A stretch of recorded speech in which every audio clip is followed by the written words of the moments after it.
What's up guys, Josh, aka Savage Hydra here, and welcome back to Dark Souls. A couple of things first. I apologise for the very slight black bar that's been at the bottom of the videos in the last few episodes. I didn't realise that was there, and this isn't the kind of game that I can just revert a save file or something and go back. I wasn't just going to go back and replay 2 hours of the game.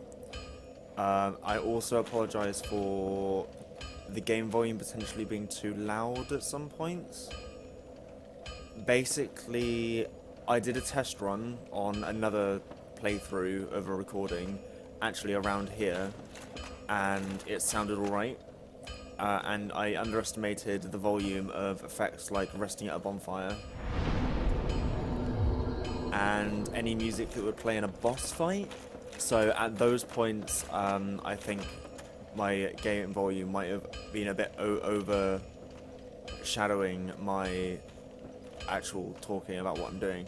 But otherwise, last time we got to this bonfire in the Undead Burg, and we found Andre of Astora down here. Nice blacksmith, so we could upgrade our weapons. And we're going to finish off the rest of Undeadburg today. Almost all of Undeadburg. There's only one thing that I'm going to do that I'm not going to do. But first, one thing I do want to do is head over here. Now this is Sen's Fortress. And this is somewhere where you come much later in the game. Well, not much later. There are many things that you do after this area, but this is somewhere we will come back to. But for now, what I want to do is talk to this guy, so that he doesn't disappear later and we lose, because the NPCs in this game, there are certain conditions to meet so that you can meet them, and then you kind of have to follow them along their journey to basically keep them along in the story. So we will talk to this guy and let him talk through.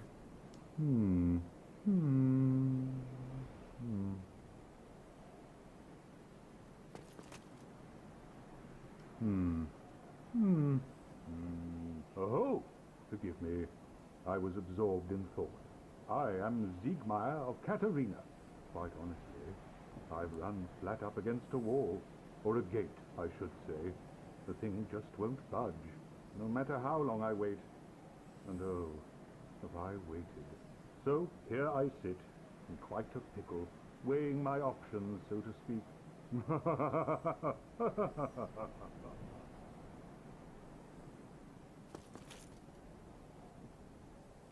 Still closed.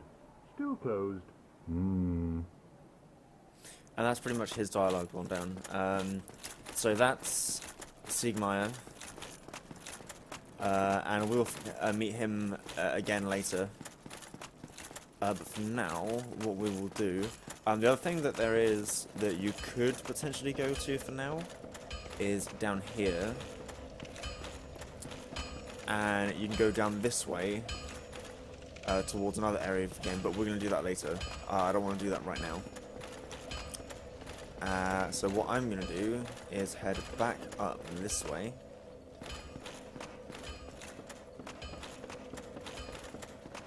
And we're going to get a couple of items from around here, as well as deal with some non-respawning enemies.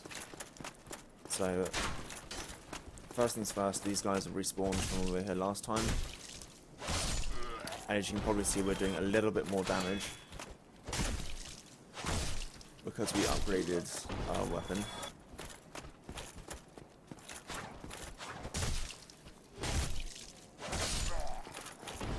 But those guys are the things we're kind of okay with dealing with. What we do want to do is approach here carefully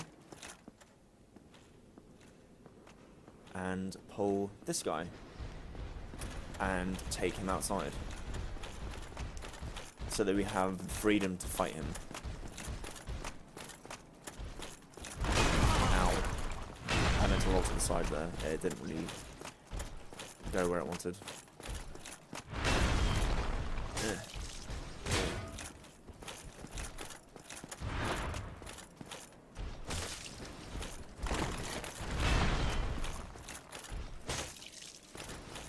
The good thing about this guy is he's slow, but he hits hard, so you can back away and take little pokes at him. Yeah. Oh my, nope. There we go. So he doesn't respawn. Actually, we got a great axe from him, that's quite nice. So let's have a look at that. Great axe.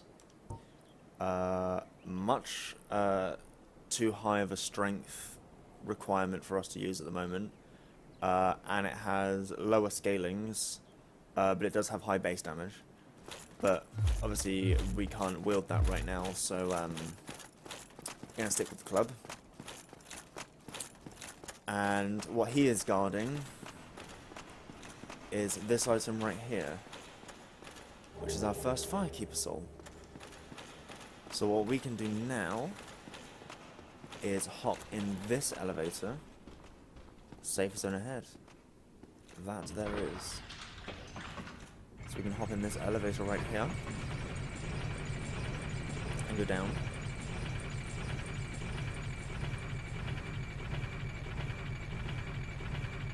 You might recognize where we're going.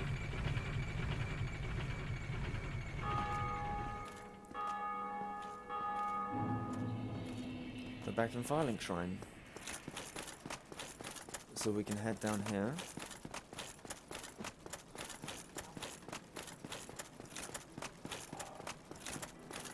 Rest at our bonfire. And get 10 Estus. Which is nice. Excuse me.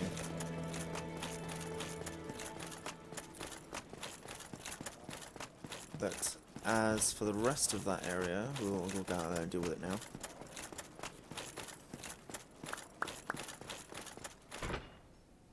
Just head straight back up.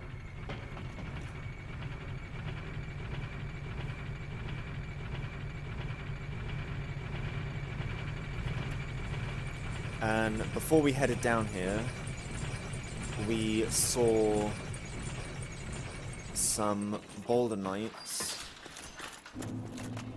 over to the right here, in there. We also see that guy. Trying to fight these Boulder Knights, there's actually 3 of them over there. If we can see one of them over in the corner over there. So what we want to do is head up this way to the right. And we have 1 Boulder Knight to deal with here. And if we can get above him... Right, that's the stance they will use. If you hit them when they're standing like that, they will parry you.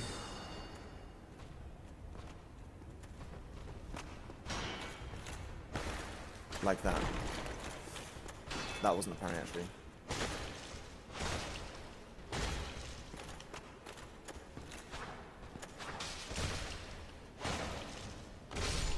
So he's dealt with. Why is my talisman not equipped? Oh, I don't have it yet, damn it. We don't have heal yet, do we? Right, that's my bad. I mean, I'm confused between playthroughs. But this guy, what he will do... He'll do a funny dance. We want to pull these guys. There's a lot of them. And that funny dance that he's doing... is actually really annoying because it powers up. You see they're like got these glowing white wisps around them. They will do now a lot of damage.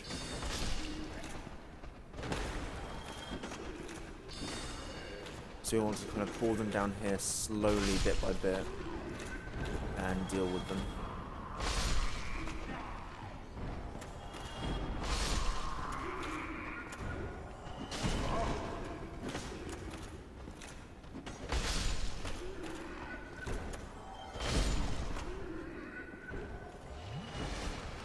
Couple of items down here. Broken straight sword, nothing that we really want. Another broken straight sword, again nothing we want really. But now this guy he's actually also buffed himself, so he will also do a lot of damage. But generally, when you're up close like this, he won't use his sorceries. He'll just try and stab you like that. You want to avoid the sorceries though at pretty much all costs. and just try and block or dodge those, and then take a few hits at him, and he's actually not really that strong. And he won't respawn either, so you don't have to deal with him again. In here we've got another item. Roll around, see if there's anything in these barrels again. Nope. And more barrels. Nothing in the barrels. And this is somewhere we'll go in a bit. Let's see, there's a ladder up there. Next thing to do is through this way. We have another Boulder Knight.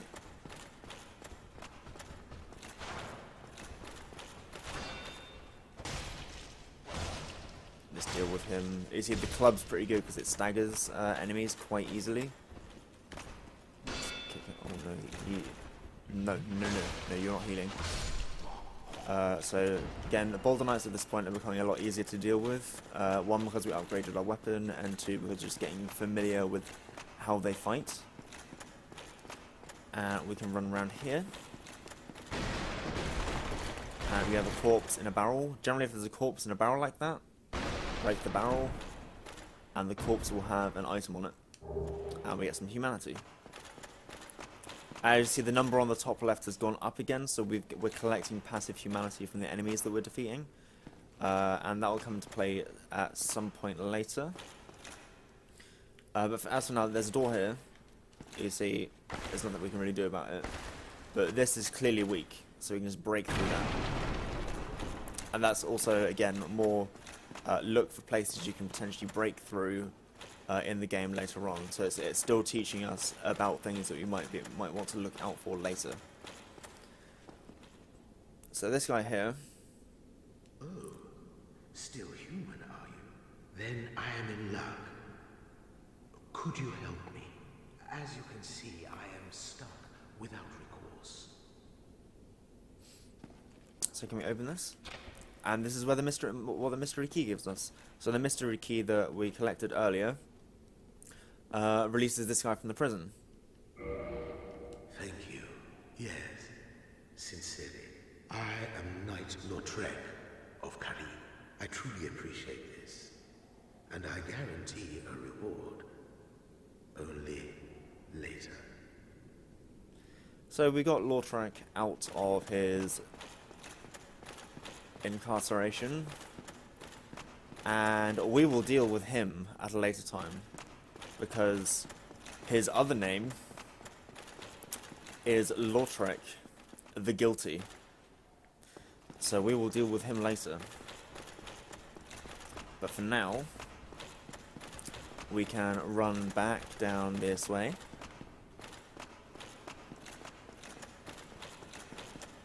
And now that channeler, that's what he's a six-eyed channeler, is gone, we can go down here. Approach these guys slowly, try and pull them one at a time.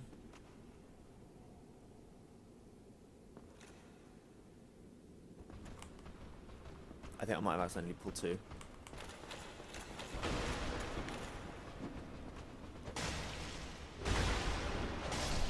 Oh well, that's one down.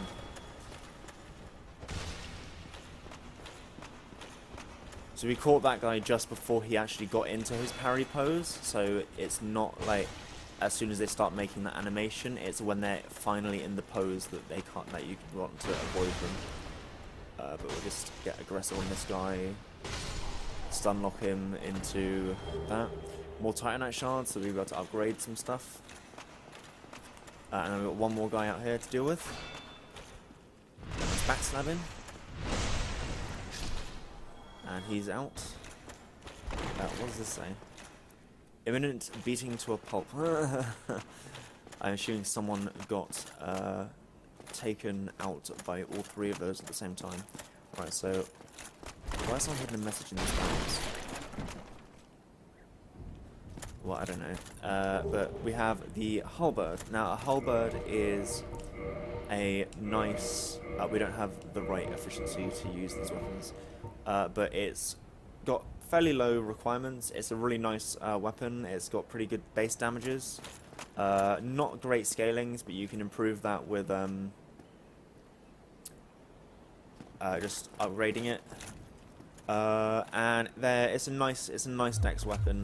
The problem with halberds is that they have the perk of being able to chain their attacks together very easily, but they also, if you don't hit your target, then you are kind of left vulnerable. They have like a stagger if you don't hit anything. So it's kind of a bit of a risk and reward kind of playstyle to use halberds. I can't show it to you because I don't have the required stats to be able to use it at this point in time. But for now, what I would like to do is we will be able to have 4,000 souls if we head back down here. So yeah, I'm going to use this large soul of a nameless soldier. Get some souls out of that. Do you have any other souls to use? We've got some large souls of lost undead. So yeah, head back down to Firelink.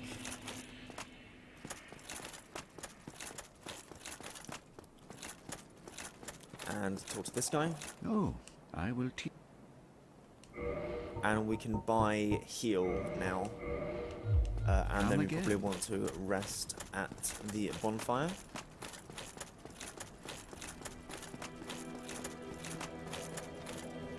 And head to attune magic. So attuning magic, basically, the attunement stat increases how many equip slots you have for sorceries, pyromancies, and miracles.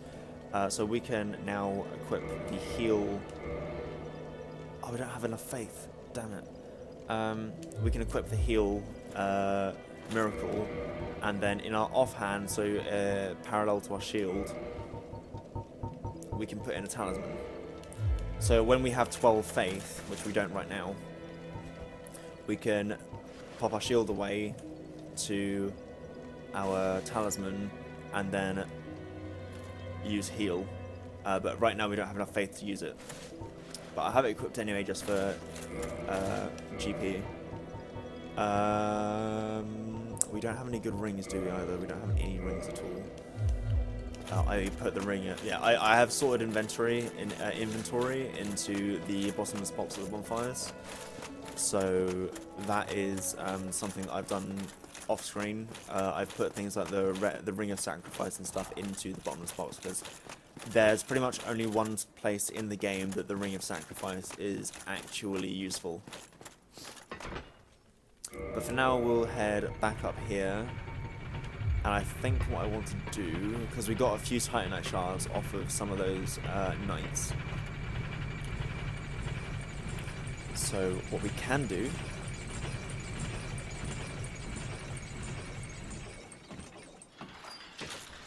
is head back to Andre.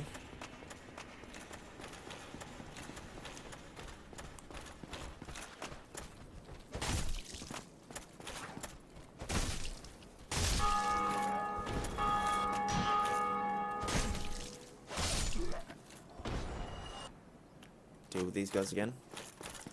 Just because they might drop stuff, so it's always worth killing enemies if you know you can. 3 souls, they might drop some items, and there you see the Havoc engine doing its ragdolling. Enemy ahead, obviously. So back to Andre, and we'll use those Titanite shards to upgrade our club further.